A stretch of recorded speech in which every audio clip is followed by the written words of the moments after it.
Hi friends, అలాగే good morning అండి. ఆంధ్రప్రదేశ్ రాష్ట్రం ఏపీ ఎలక్ట్రికల్ బోర్డు వాళ్ళు ఏపీ జెన్కో, ఏపీ ఈసీడీఎల్, ఏపీ టీఎస్డిఎల్ దాంట్లో మొత్తం కలిపి 630 జాబ్స్ నోటిఫికేషన్ వెళ్ళారండి.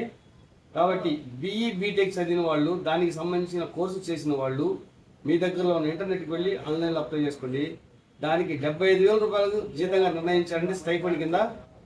కాబట్టి ఇంట్రెస్ట్ ఉన్న వాళ్ళు మీ దగ్గరలో ఇంటర్నెట్కి వెళ్ళి ఆన్లైన్లో అప్లై చేసుకోండి, లేదా మీకు తెలుసుంటే ల్యాప్టాప్ ఓపెన్ చేసి ఆన్లైన్లో అప్లై చేసుకోండి. ఈ నెల 30/6/2026 నుంచి వచ్చే నెల 27/2026 వరకు టైం ఉంది. కాబట్టి దానికి సంబంధించిన సబ్జెక్ట్స్ సర్టిఫికేట్స్ తీసుకెళ్ళి ఆన్లైన్లో అప్లై చేసుకోండి. Thank you, all the best. ఈ వీడియో ఇస్తే లైక్ చేయండి, షేర్ చేయండి, 10 మందికి పంపించండి. చూసి బీటెక్ స్టూడెంట్స్ ఆన్లైన్లో అప్లై చేసుకుంటారు. Thank you.